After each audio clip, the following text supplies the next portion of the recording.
Would sometimes there be punishment for things that you didn't know what you had done wrong? Yes. And you talked before about your mother's tantrums or rages. Did your mother have tantrums or rages? Yes. And how far back do you remember seeing that kind of behavior by your mother? Since I can remember. And did those rages stop at some point in time? No. Did they get worse as time went on? Say Yes. And what would she be like when she was in a rage?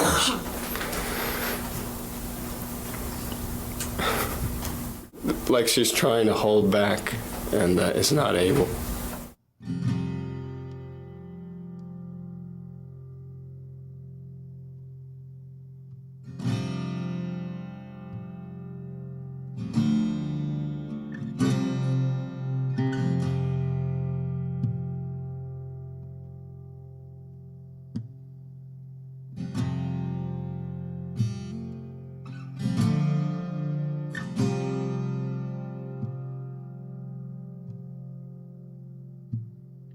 Someday my pain,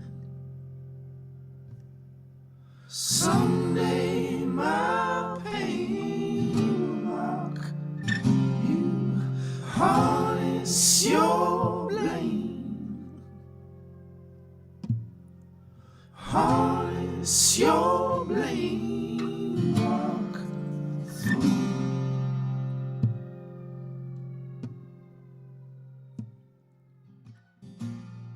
This whole issue is being blown out of all proportion, that somehow there's some linkage between molestation, if there was one, and the killings that occurred in this case, that there's somehow, if the defense proves there is a molestation or has been a molestation, that somehow that establishes a defense in the case. That doesn't prove anything. Doesn't prove anything as far as a legal defense. Sun is my game stars. You swing wide your crane. Swing wide your crane. Run me through.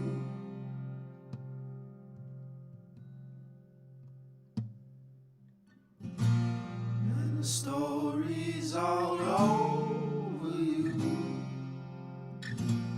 In the morning I'll call you. Can't you find a clue? When your eyes are all painted Sinatra blue.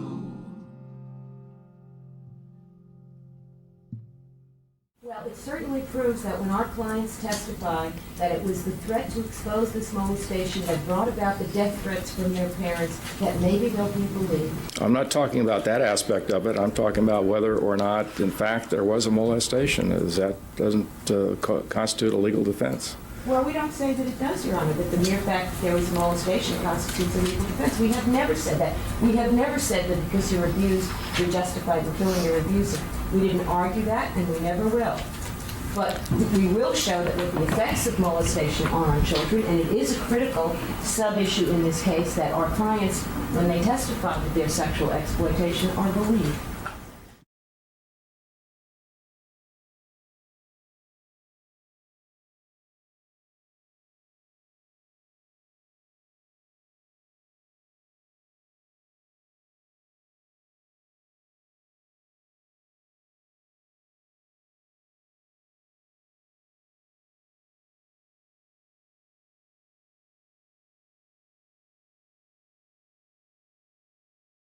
Our experts will testify that these kinds of terrorizing experiences on young children don't just build up over the years or get stored as memory. That children faced with, later in life, even as adolescents, even as young adults, when they're faced with a situation where the person who has terrorized them appears to be threatening, they re-experience these earliest traumatic events.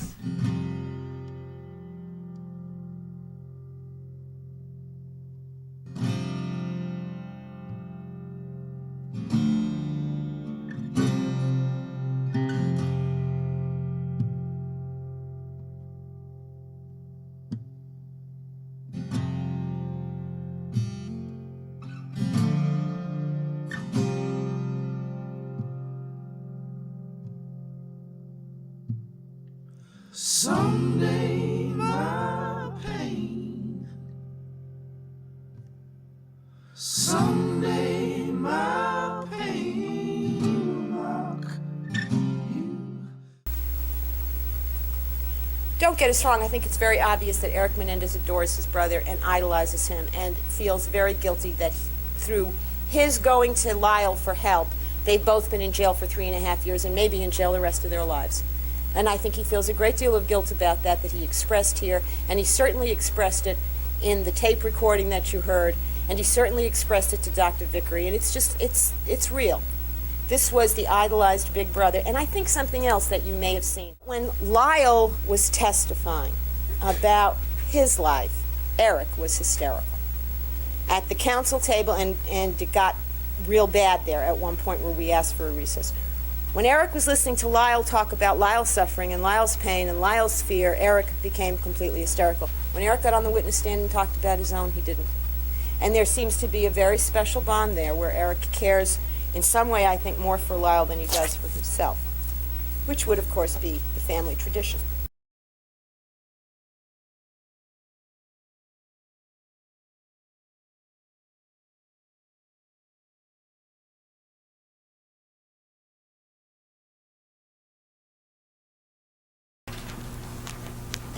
Do you have a lot of nice memories from your childhood? No. Did sports become an important part of your life?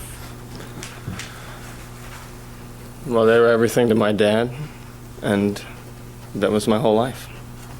Was doing what your father wanted of you important? That's what made him happy, and that's what I wanted to do. Why did you want to make him happy?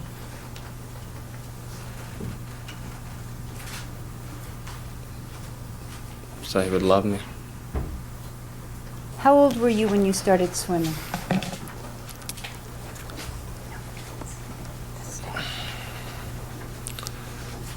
I think 4 years old. In the summer it was every day, and in the spring probably almost every day. But in the winter it was whenever the classes were, the practices was just like 3 times a week. And then sometimes my dad would take me on his own.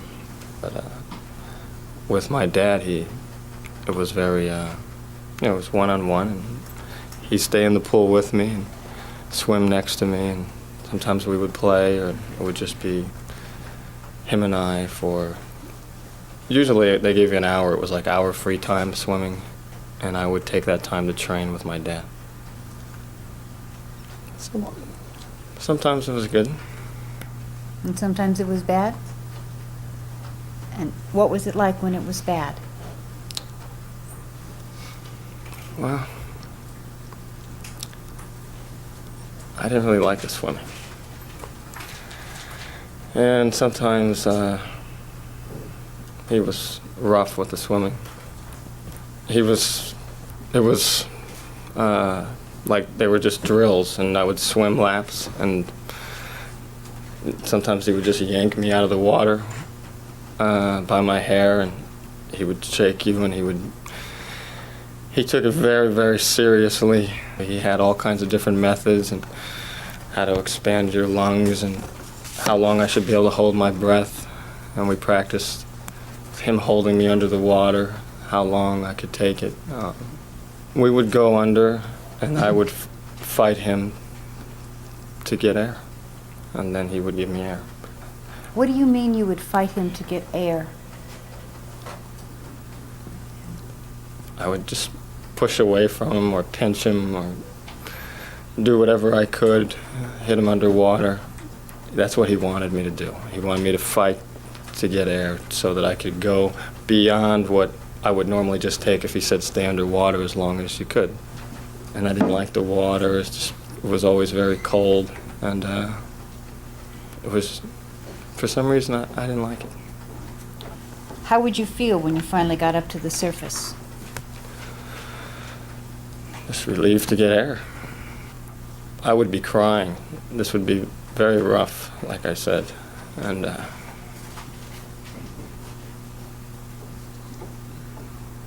And what ages were you when these exercises were going on? I'm not sure, but by like between like 6 and till about 10, I would say, maybe a little bit longer. The whole thing was very bad for me, and mostly I remember pleading with my mother not to take me, stalling so I would be late, incredible stomach aches where I would be nauseous and I would vomit.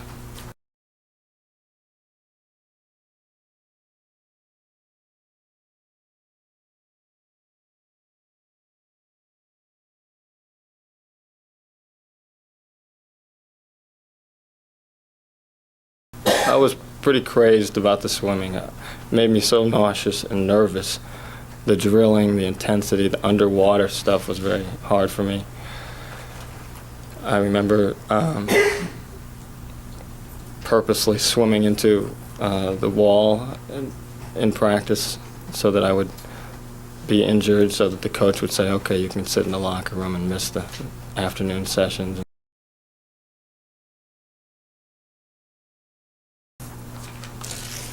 Did you start playing soccer at some point in time? Yes.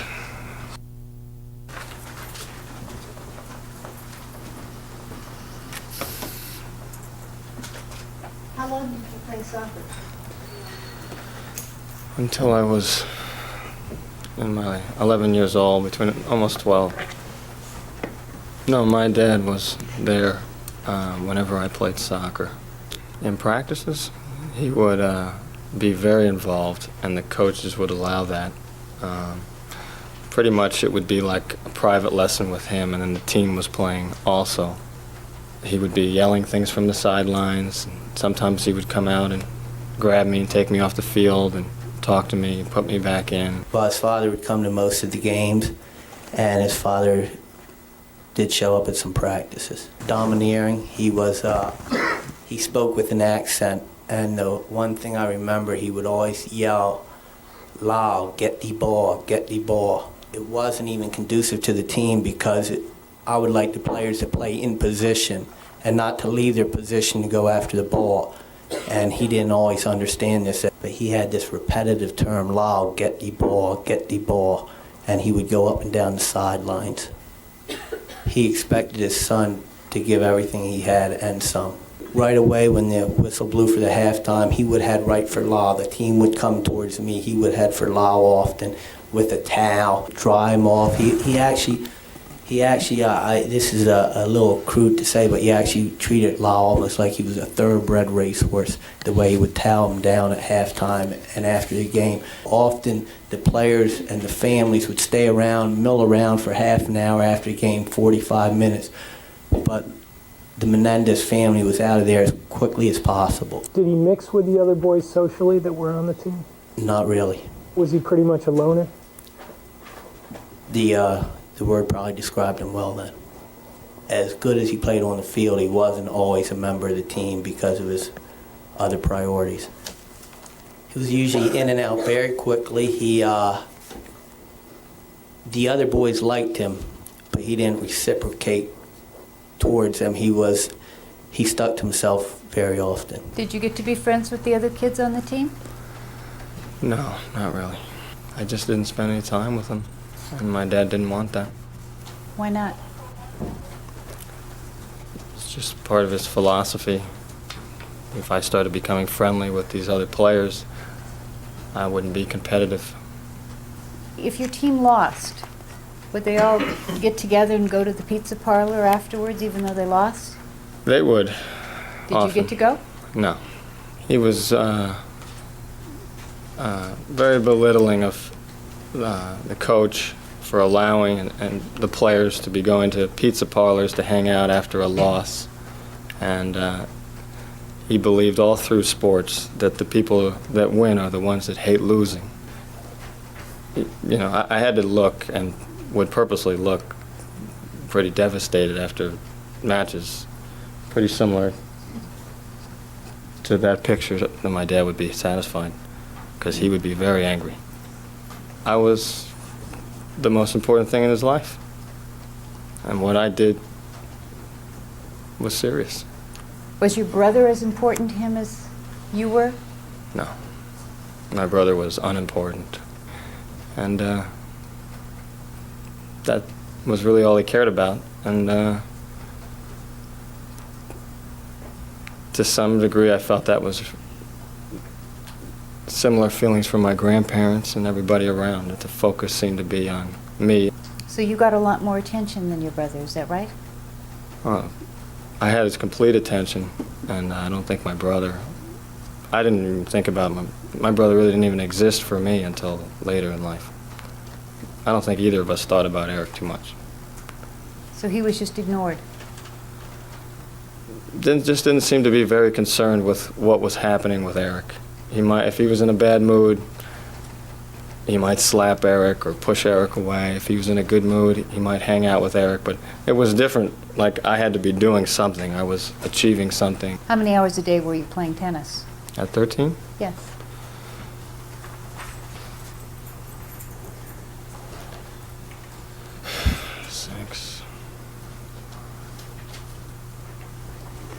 Probably like 40, 45 hours a week. I'm sorry, I couldn't hear. 4 or 5 hours? 45, 40 hours a week. And you're 13 and you're going to school also? Yes? Yes. My dad would be buying the things he felt he wanted for me, and the guy behind the counter was very friendly. They'd had the place forever, and he knew me every time I came in my soccer clothes. Basically, he sneaked me in a bag, some pastries and cookies and stuff. He just sort of put it in with everything else my dad was buying, and I took it out when my dad wasn't looking. Did your dad find him? He found them on me outside the store. Were you eating them? I was eating them. Yes. He just grabbed them out of my hand, and he just grabbed me by the neck, and he just punched me in the stomach. Did he say anything? No, he dragged me to the car, and I don't believe that he said anything. After you played soccer, would your dad talk to you about what your performance had been? Yes.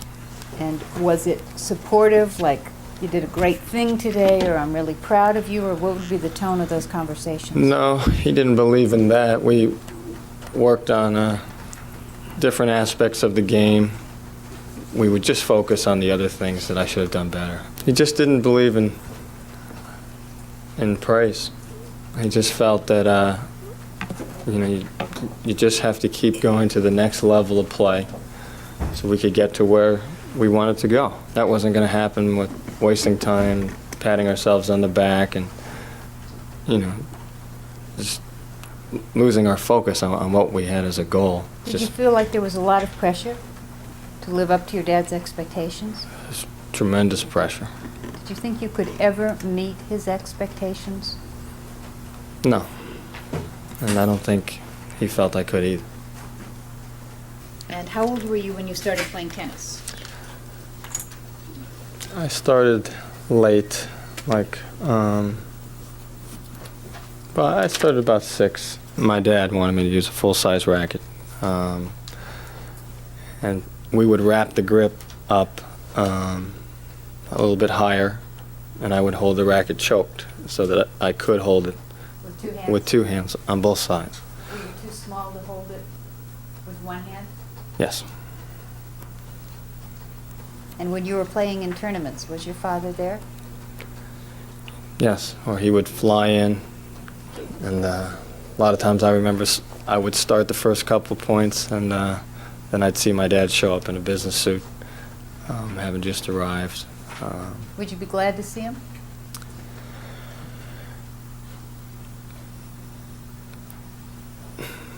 Yes. Whenever my dad was around, it was very heavy pressure, and I preferred to be just with the coach. But for some reason, when I was away from my dad, I had trouble playing. Sometimes I just couldn't play if my dad was not there, or and I don't know, sometimes it was the nerves of just having to explain to him the match. Would you have to tell him about the match? Every game, exactly how the match progressed. I call him immediately. He wanted to know immediately. The tournaments, he was mostly at work, but I call him after practices, and I would be playing late, and he would get home and expect a call from either the coach or from me. He'd want everything, exactly the temperament. Tell me what you would tell him. I could hear my coach saying, he did real well. I know it was a close match, depending on whatever happened. Just describe the match, kind of. And then he'd say, your father wants to talk to you. And Dad would ask me to have the coach leave the room so he could talk to me in private. And he would say, tell me what happened. I heard this, what happened. I want to know. Because he would have, exactly what I was supposed to do for, the first almost 25 points, where I would just have a set strategy. And I'd explain to him how I followed those strategies, and he'd want to know why they didn't work out. What is the Middle States Tennis Association? What area does that cover? That's the 5 states, most in New York, New Jersey, Pennsylvania, West Virginia, and Delaware. And how old were you when you were number 1 in that area? I was 17, I think. Was your dad proud of you? Had you finally done enough?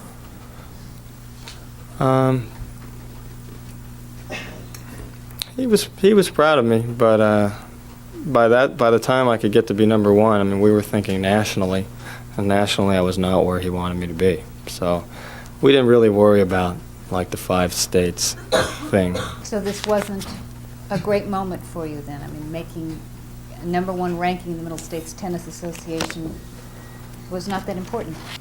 He really didn't say much about it. It just happened. The rankings came up. I noticed I was number 1. But again, we were thinking nationally. It was so what? Did your sports activities seem to take up all of your dad's free time? It took up any time he wasn't working. Yeah. And did your mother ever express any resentment about that? Oh, yes, many, many times. She would say many things. She would say that I ruined her life, and she would explain to me why and how I ruined her life. If she wasn't in a tantrum and she was just speaking normally, she would just explain all the things that she could have been: an actress, broadcasting. I learned about her aspirations with disappointments with not being a child actress and wanting to go on in some acting or broadcasting sense. And then suddenly she had gotten pregnant, that she had not wanted to get pregnant, that my dad had then forced her, gave her an ultimatum: either you leave or you stay home with my son and quit. And so she chose to stay home, and essentially her life was pretty much ruined from that point on.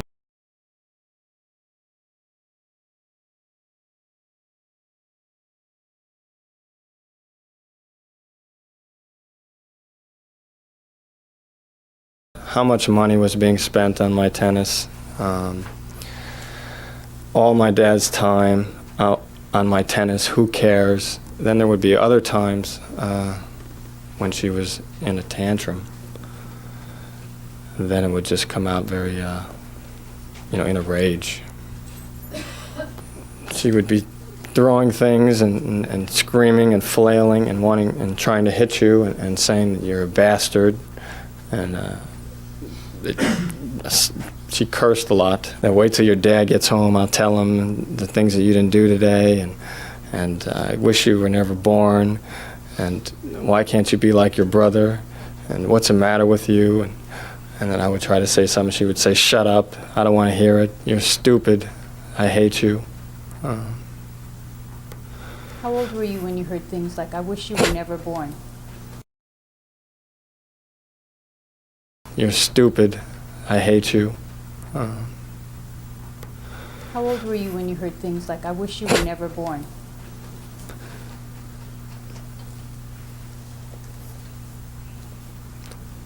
So, 7. Recess, ladies and gentlemen, and we'll resume at 15 minutes after the hour. Don't discuss this case with anyone. Don't form any final opinions about it, and we'll resume at 3:15.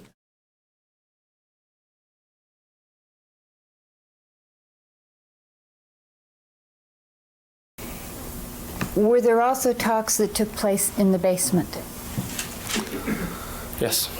And did you have a basement both in Muncie and in Pennington? Yes. Very early, like 6 years old, when I was swimming.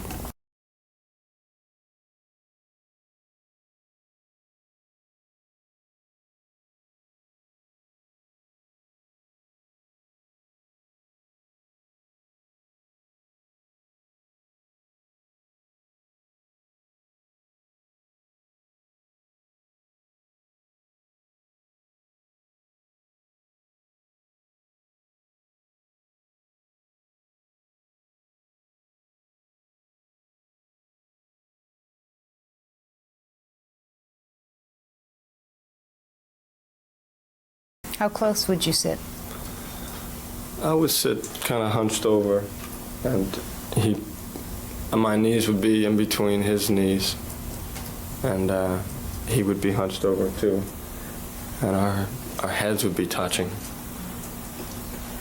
and we would talk that way. Either we went over what I was going to do the next day if I had a match or practice, or there would be something that he was disturbed about, that he needed to. I would repeat phrases, and we'd basically go over the philosophy. I believe I was 7 or 8, I'm not sure. And at one point I had a conversation with Jerry and his dad, and he would take Jerry aside after the coach finished talking to everybody, and he would sort of laugh and talk with Jerry. Sometimes I wander over in that direction, and my dad would usually call me back, say, I want to talk to you. And in the basement, my dad brought it up. He said, you know, you were over talking to Jerry and his dad. Well, what did I tell you about having friends? I said, he just wanted to talk to me about practicing after Dad. I think it's a good idea. He said, no. What did I tell you about having friends? And then he'd say, let's go over it. And that's when we put our heads together. And that's when I would repeat to him phrases from his books. That time I repeated a phrase, or I would just sit there and he would say, tell me what I told you about friends. And I would say, I have to constantly struggle because there are forces that tear me down, and sometimes they be disguised in the form of a smile or the hand of a friend. It was a quote from the book. He would repeat it, and I would repeat it, and he would repeat it, and then I would repeat it, and he would say, good. This was very trance-like. I usually had my eyes closed, and his forehead was on my head, and we would just repeat things in this voice. Sometimes his voice would get harder if he was trying to emphasize, or if he didn't like what I was saying, he would just bump my head like that, and I'd try to go back and do it again. And we would do that for a long time. In Muncie, it would be like over an hour, I would say at least, because he would take me through the whole match the next day. I will master my emotions. I will be the master of my emotions. Was very important. I will be master of my emotions. Today, I will be master of my emotions. If I feel depressed, I will sing. If I feel sad, I will laugh. If I feel ill, I will double my labor. If I feel fear, I will plunge ahead. If I feel inferior, I will wear new garments. If I feel poverty, I will think of wealth to come. If I feel insignificant, I will remember my goals. I will be master of my emotions. It was really crucial to Dad, and a great sign of weakness to display emotion, happy or sad, as there's another passage that I don't remember as well, about being too happy, too confident, too pleased with yourself. and to remember your failures and things of that sort. So neither one. Somebody just unemotional that you couldn't read. You said that he talked about flaws with walking. Did you have a problem with the way you walked at Yes. some point in time? Yes, When? I still do, I think. Feet outward. And besides talking to you about it as a goal, as a flaw to be corrected, how else did he deal with this flaw of yours? Anything like that he made fun of in our family. The walking, he would walk behind me and make quacking noises and say, I walk like a duck, and get Eric to make quacking noises. Would this be done on a public street Yes? with people around? Yes. Did that embarrass you? Yes. What other flaws did he set as goals to be corrected? Speech. What was wrong with your speech? I didn't enunciate properly. That's what he said countless times. And I also sometimes stuttered because I just couldn't respond because I'd be so tense. To make fun of it, What would he say? he'd just stutter back. And sometimes he would send me in a room and say, come back when I can talk. Sometimes he would just stutter. Sometimes he would just wait. And I would just keep trying, keep trying to get the words out. And he knew what I wanted to say. And he just let me go on. With me, it was mostly a tendency to cry or look sad. But I have to master my emotions. And he really it offended, I don't know if it offended him, but he had a strong reaction to tears. Any problem with bedwetting? Yes. Until how old? 14. Did lots of things.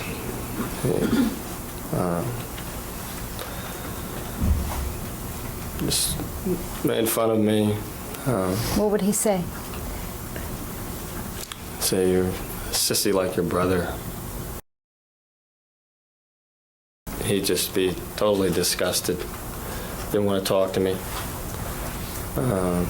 Sometimes we'd skip practices if my mom had said that I wet my bed. And sometimes it would just upset him so much, he would explode. And I would get beaten for it. With regard to Mrs. Menendez, did she seem to have a different relationship with Lyle than she had with Eric? Yes. Did she seem to be closer to Eric than she was to Lyle? Yes. Did she, in fact, openly express to you that she disliked Lyle? In the latter parts of her life. She actually said she disliked him. Yes. Cool. Do you remember her being gentle and affectionate with you? She was never gentle and affectionate with me. Like I said before, I felt that she hated me, and that's what she told me all the time.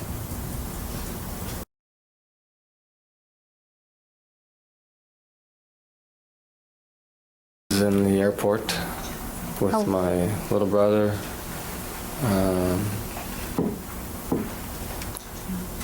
I was like, I don't know if I was 5 years old. And I was there with all the luggage with my mom, and I had my brother either on my knee or sitting next to me. She's just left. And I called after her, and she just left. And I waited by the luggage with my brother, and she was lost in basically the people that were shuffling around, and she just disappeared. She was gone for a long period of time. I don't know, I was panicking. I wasn't sure whether to go try and find her after a while, or I was take my brother with me.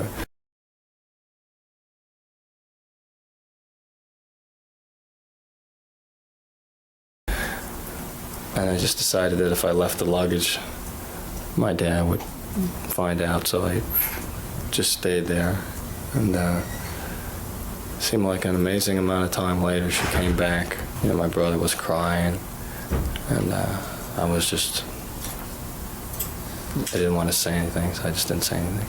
She was very reactionary, and she could try to hit me or just yell and scream or go off, and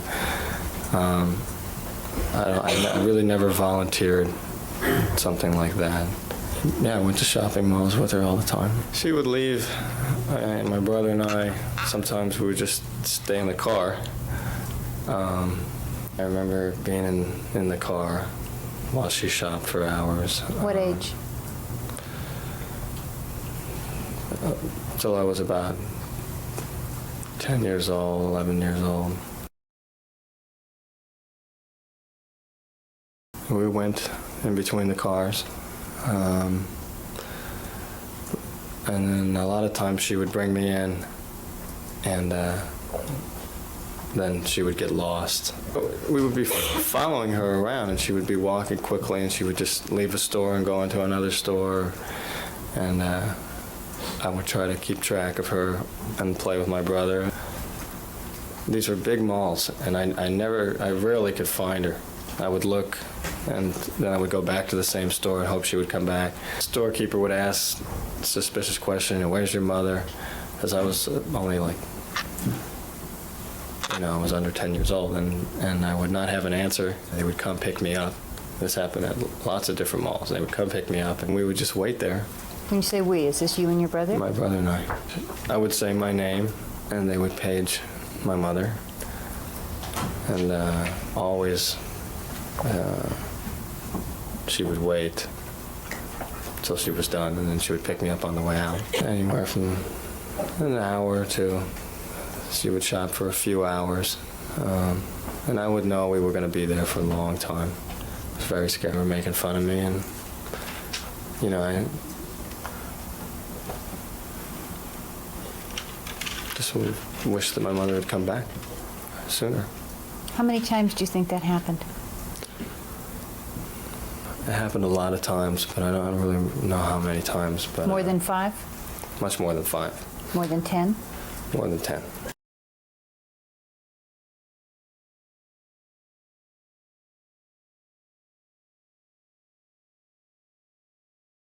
How would it make you feel all these times when she was late? I just felt that she didn't care. Would sometimes there be punishment for things that you didn't know what you had done wrong? Yes. And you talked before about your mother's tantrums or rages. Did your mother have tantrums or rages? Yes. And how far back do you remember seeing that kind of behavior by your mother? Since I can remember.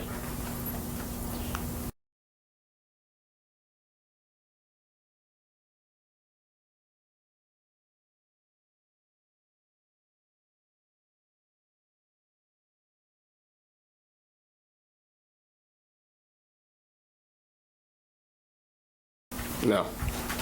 Did they get worse as time went on? Say Yes. yes. And what would she be like when she was in a rage?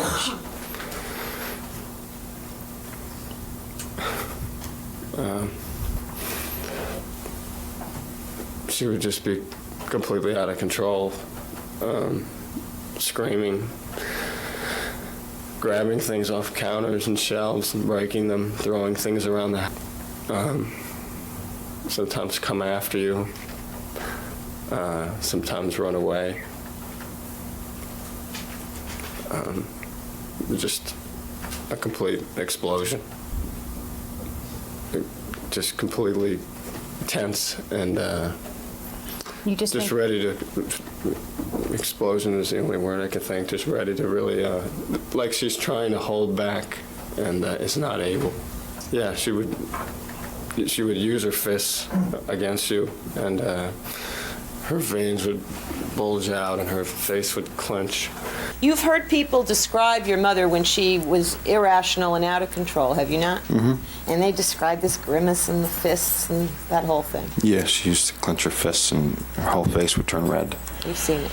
And you saw it over the course of your life? Yeah, oh, yeah. Her arms would flail. And she would just be out of control and she'd be running around, either hiding or I just stood there and not move. Sometimes Erik would run out of the room. In the Muncie house, when she would go into these rages, do you remember the things she would say? Yes. He would say that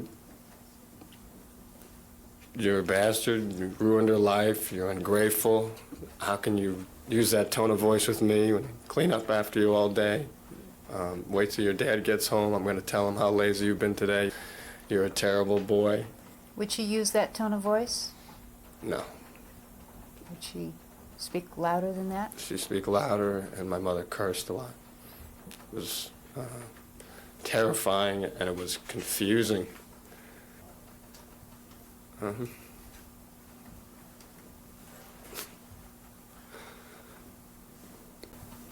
Uh-huh.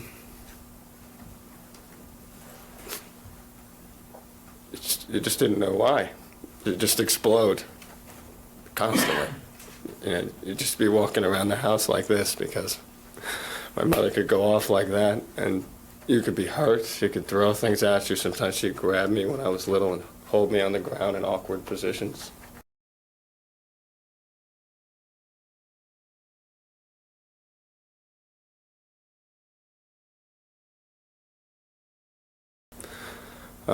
Grabbed me upstairs and put me underneath her bed.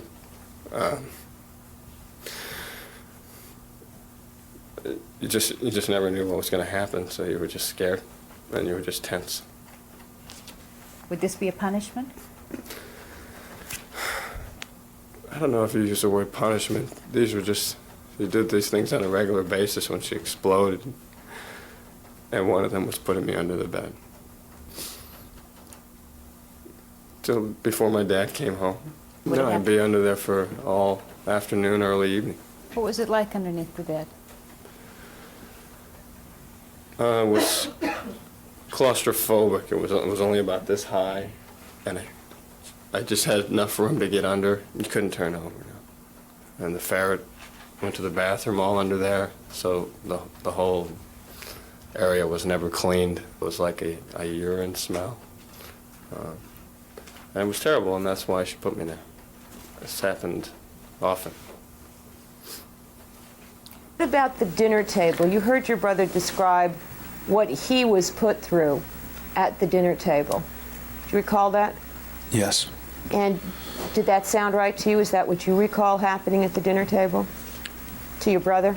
Yeah, it was much worse than he described, but it was bad. Much worse for him? Yes. Lyle was in Mom's bedroom. He was on this side of the bed, and he had stepped on a needle, and I just heard him cry out. And I came in and I saw the needle sticking out of both sides of his big toe, and it really scared me. Well, he was crying and screaming, and so I ran and got Mom, and she was on the phone. And this time I didn't care. I was just pulling on her arm, asking her to come because Lyle was in pain and Lyle had a needle in his foot. And she pushed me away and she said, "I'll be there in a minute." And did she come right away? No. And did you have to go back again? Yes, I was begging for her to come because Lyle wasn't moving. He had his foot right in the air, and it was... Well, Mr. Menendez, did you have an opportunity when you were quite young to observe the relationship between your brother and your mother? Yes. What was it like? She disliked him. She hated him. There was a lot of tension, and she didn't care. What is it that you saw or heard that led you to conclude that your mother hated your brother? Just what she would say to him. She would say similar things to me, but just so often to Lyle. She would blame him for things that he didn't do to Dad because she didn't want to get in trouble. Just the way she treated Lyle, I knew that she didn't like Lyle. On an average day, did she appear in the mornings to be angry with Lyle? Yes. Whenever she couldn't find anything or really was late or this, and Lyle was there, she'd always blame Lyle. She'd always say, it's your fault, you're making me busy, you make me too frustrated, I don't have time with you around. No, I knew he wasn't responsible, but I figured that was just my mother. And how did you feel about this? I felt bad for Lyle. What would it be like when she was helping Eric with his homework? And are we talking about Muncie now, your memories, or Pennington? Pennington. He'd be writing, and she would just be watching like this. And as soon as he made a mistake, she'd take the paper and she'd go, "Go, do it again! Do it again!"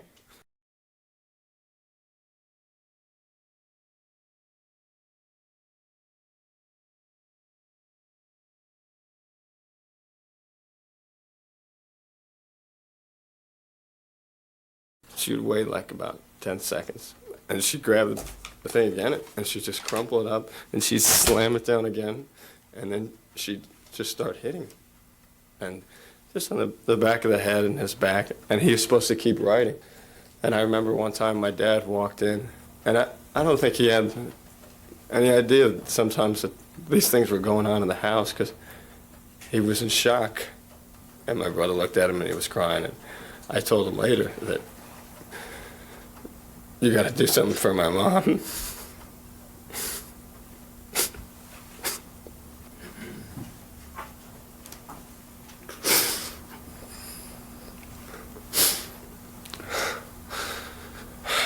Because she was out of control.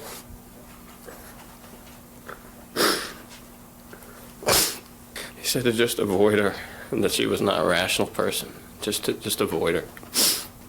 And that's what I did.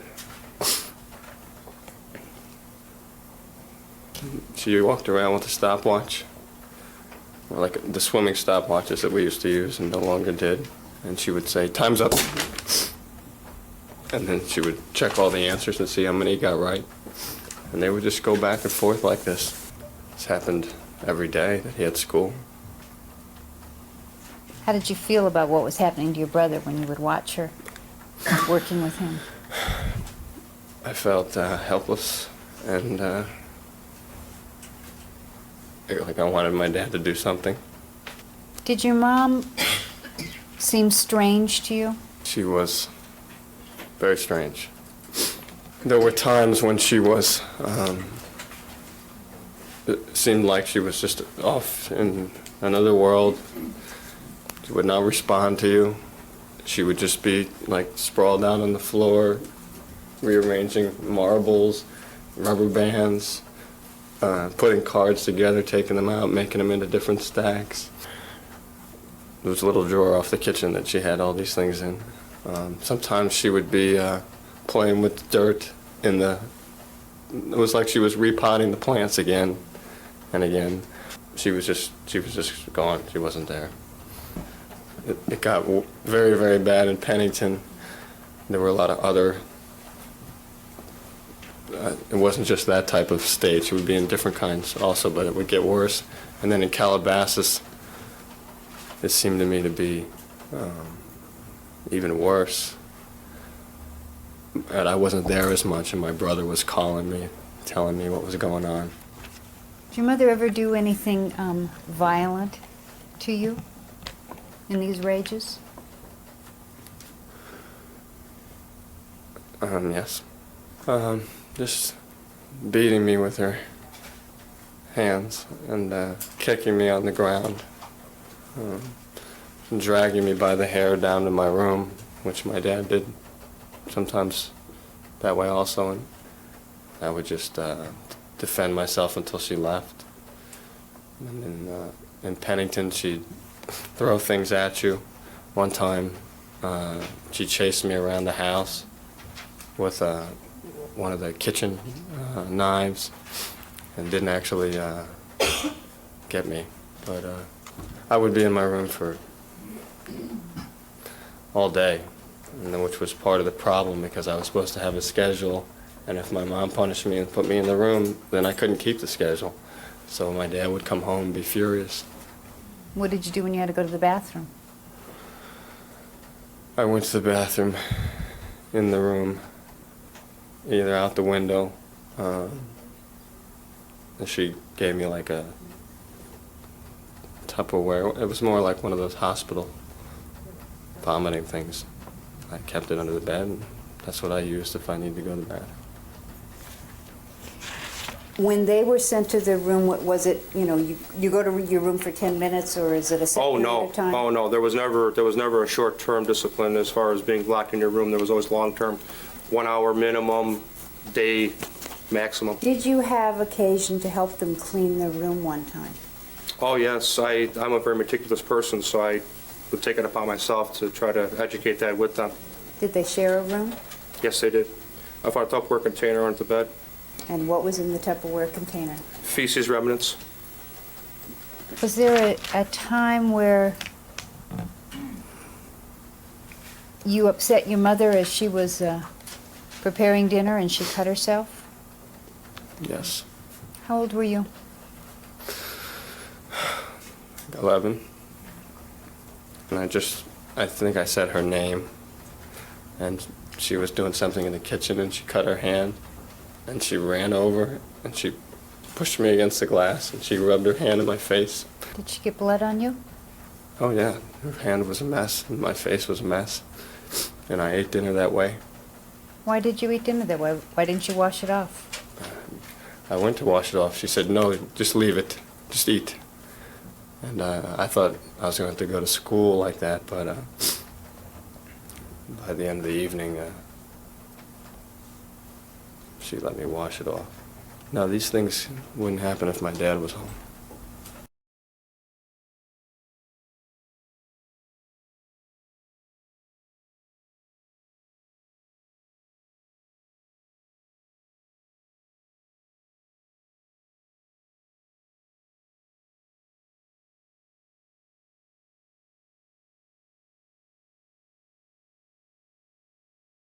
Inappropriately attired? She would be topless.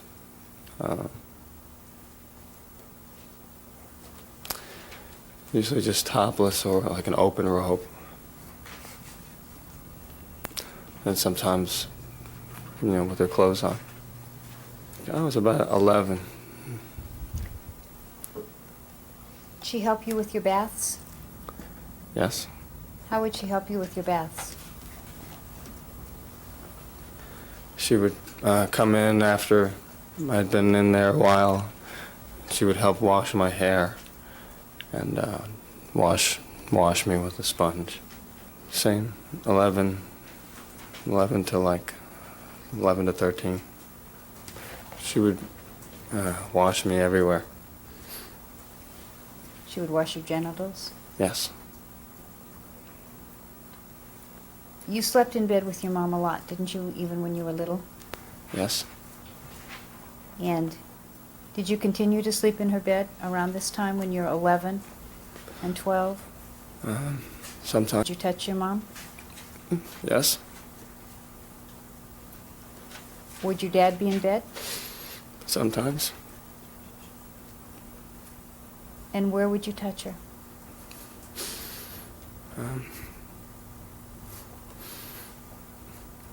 Everywhere. She kissed me, but she didn't touch me. And how long did these things go on for? Until I was 13, a little bit farther than that. Was she nicer to you than she used to be? No. She was worse. It stopped a few months after I was 13. Who stopped it? I did. She was furious and, she couldn't be too much worse, but she harassed me and we just sort of had arguments about and problems about that for a long time. Your relationship with your mother was never good before that, is that correct? No. Was it worse after that? Oh, yes, she was just, she was pretty much zeroed in on me after that. I don't know, she felt rejected. I don't know what she felt exactly, but it was a constant attacking. I was very angry. I thought that it was unfair. Why was it unfair?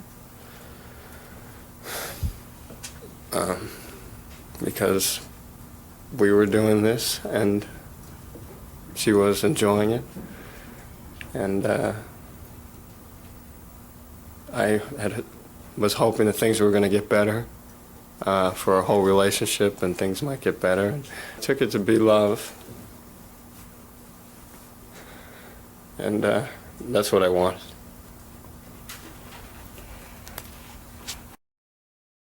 Did you always have problems with her after that about your girlfriends? I always had problems with her, with my girlfriends, yes. She harassed me. What do you mean she harassed you? She just kept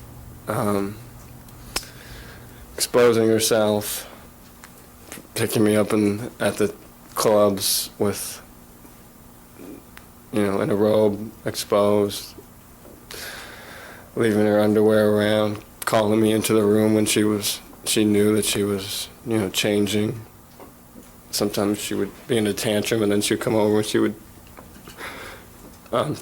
touch my face real gentle, like she was going to kiss me, and then she would go back into a rage. And she was very upset. Christy was a very pretty model, is that right? She was pretty. And was she nice? Yeah, she was like an angel. And did your mom like her? My mom just despised her. This is 1989, the spring. Is that a question? This is spring 1989 is the time. It was. Yes. This is spring 1989. She called her the same names that my dad did. My dad didn't like Christy either, and called her a slut and a bimbo and a gold digger and just a country girl. Well, she thought she was AIDS infected.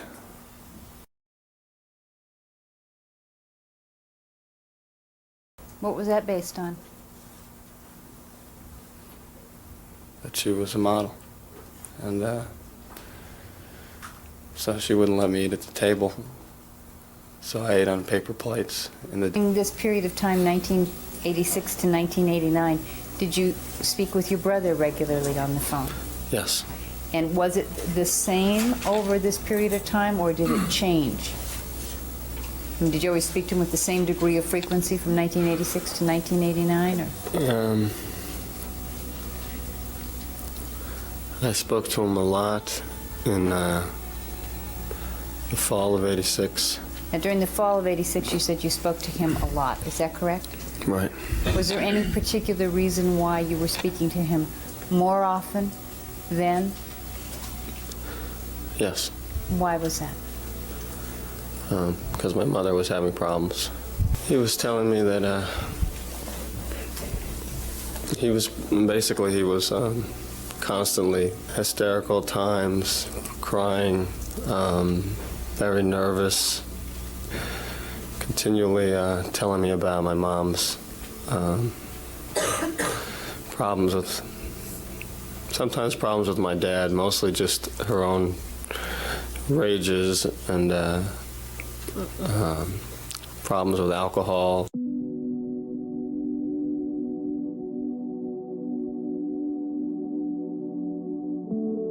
He would tell me bizarre things. One time when he found blood on her sheets in her bedroom, we talked about that and what that could be. Her going through his things. He would just find his bedroom in a way that somebody had gone through it.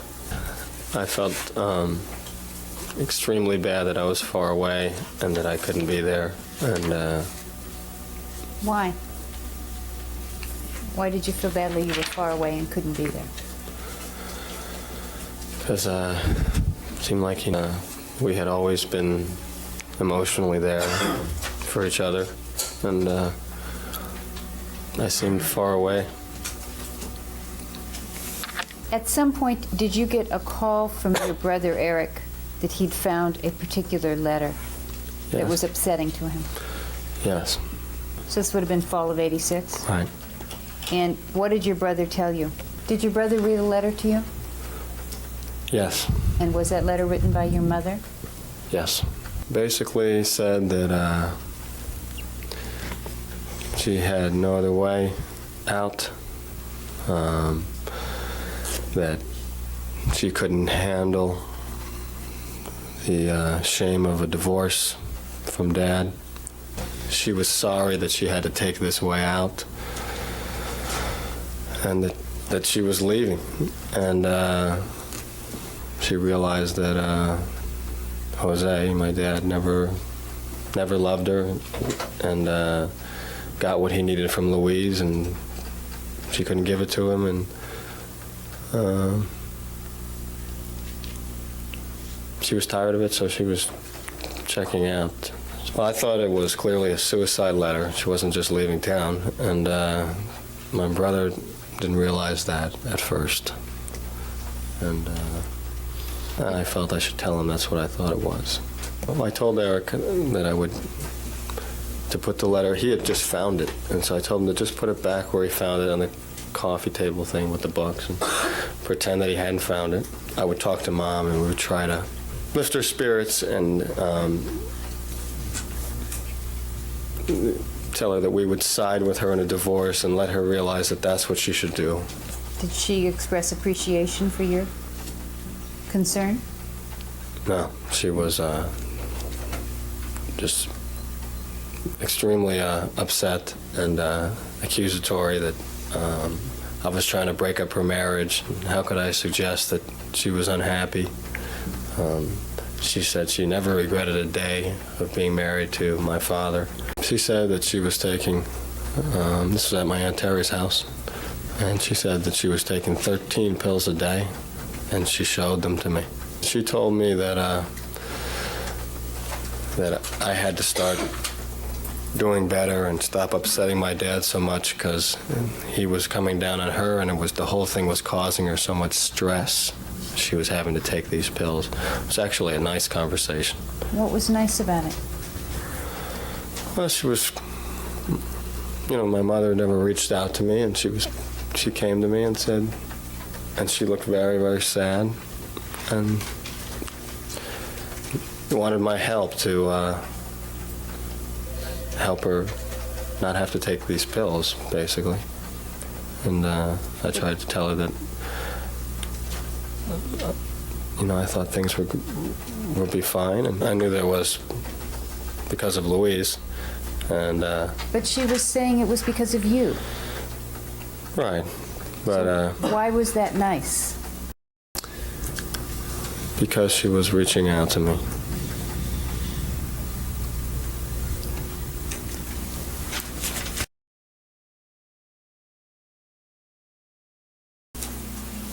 You almost got away with it, didn't you?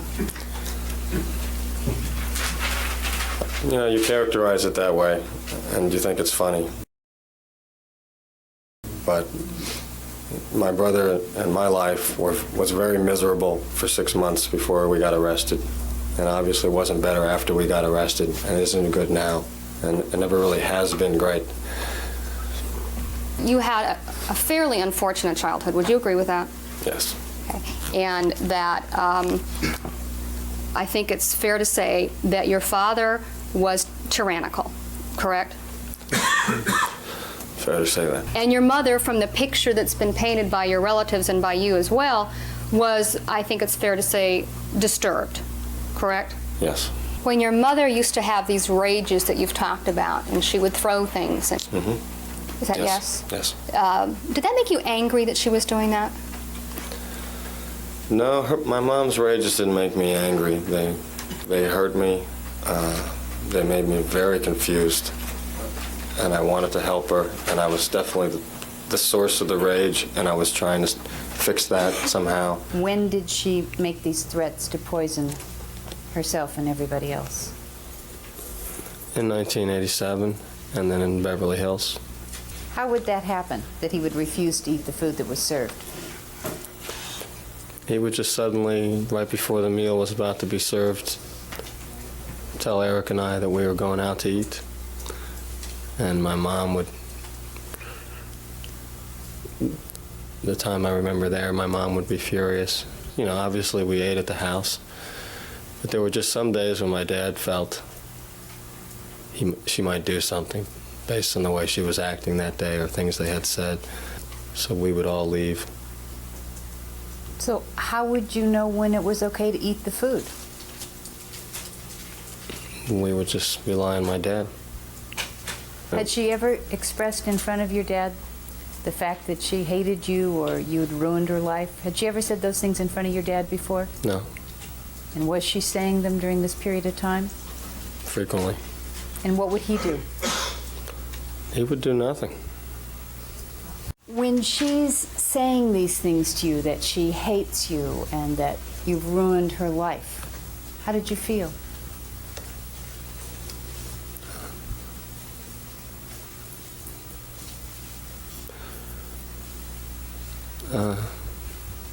I felt just confused. And, Did it hurt? Yeah, it hurt. I hope everything's all right at home with Dad and Erik. I miss you all. I miss you all. I will write very soon again, so check the mailbox. Love you, Mom, Lyle. When you wrote that letter to her, were those true feelings? Yes. Did you love your mom? Yes. Were you worried about her? Yes. When she told you that she was taking these 13 pills a day, why did she say she was taking them? She said she was taking them because she needed them to get through the day. That she was having trouble controlling herself and in a lot of pain. She said that it was my fault because I was stressing my dad out. Did that make you feel good or bad? It made me feel very bad and sorry and wanting to understand her. It was a very strange conversation because it was an unusual conversation. Just Unusual in what way? First time she ever acknowledged that she had a problem to me. At this point, I was trying to have a conversation with her because she was in the den and seemed a little more relaxed, but she just exploded. At some point, she was moving toward me, and I kind of put my arms up because she flails with her fists sort of wildly, and she reached and she grabbed my hairpiece, and she just ripped it off. Well, it was pain because you're supposed to use this blue chemical to detach it, and I mean, you can rip it off, but you know, I looked in the mirror, my head was welling up, and my eyes had tears in them from the pain. You know, being there in the house without it and her having ripped it off was just unbelievably embarrassing. And then my brother was there also, and she threw it back to me, and my brother was just sort of standing there. More my mother's, just that she would do that. Had never happened before, and she had had rages before close to me, hitting me, and so I left. I didn't want to be there. I didn't want to talk to my brother, so I left. Why didn't you want to talk to your brother? Well, he didn't know I had a hairpiece, and so you know, my brother and I, there are things we don't talk about, and that was one of them. And Were you embarrassed in front of your brother? I was completely embarrassed in front of my brother. When you came out, did you have a conversation with him? Yes. And did you talk about your mom or the hairpiece? Or what was the conversation? He wanted to talk to me, and I could tell something was wrong.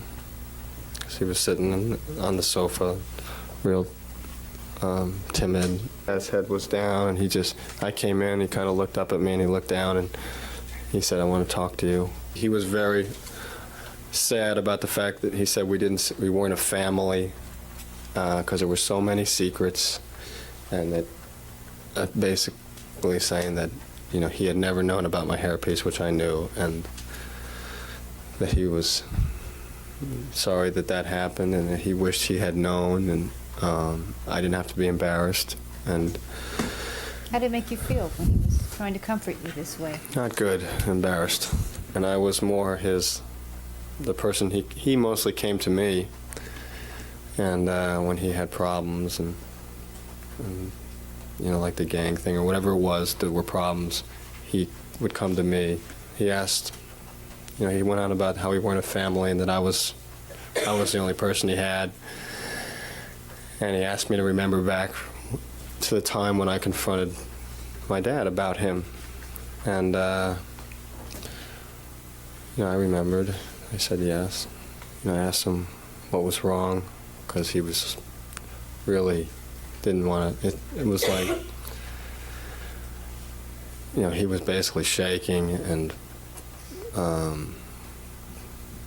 I asked him what was the matter, and at some point, he couldn't tell me, and he just started crying, and I said, you know, you could tell me, what is it?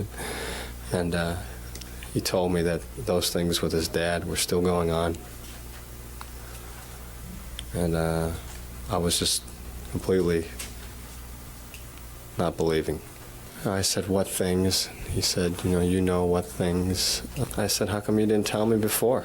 I said a lot of nasty things to him, basically. What did you say to him? I asked him if he liked it. I asked him why he didn't tell me a long time ago. I asked him why he didn't fight back, because he said that Dad was forced. He was just crying. I had no answers for any of it. Just crying. Were you mean to him? Unintentionally. But you were mean? Yes. And that made me, I don't know, I was feeling extremely guilty. I was feeling guilty because, I had, the 13-year-old conversation I had just sort of let go. And I never really followed up on it. I just kind of let it go. And he told me this, and I was kind of like, and he didn't say that, but I felt like, why didn't I do anything about it? Like he was blaming you somehow? Maybe. He wasn't, but I felt that way. Were you blaming you? Yes. And also feeling guilty when I asked him if he liked it. What did he do when you asked him if he liked it? What did he do? Yes. He said, of course he didn't like it. He was crying. And I told him, I believed him. And I did believe him.